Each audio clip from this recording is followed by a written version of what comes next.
حضرت علی رضی اللہ تعالیٰ عنہ ہمہ جہت شخصیت تھے.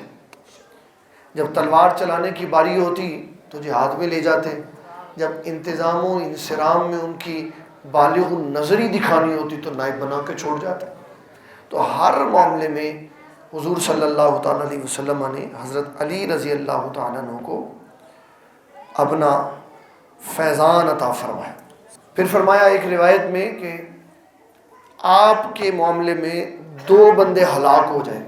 ایک وہ جو آپ کی عزت و تعظیم میں حد سے بڑھ جائے، دوسرا وہ جو آپ کے ساتھ بغض رکھے. دونوں ہی تباہ ہو جائیں.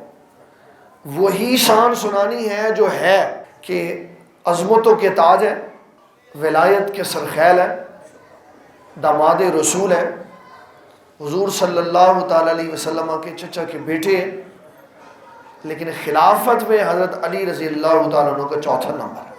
جب آپ کے بیٹے نے محمد بن حنفیہ نے پوچھا کہ ابا جان حضور پاک صلی اللہ علیہ وسلم کی امت میں افضل بندہ کون ہے؟ تو آپ نے فرمایا ابو بکر صدیق رضی اللہ. پھر پوچھا اس کے بعد کون؟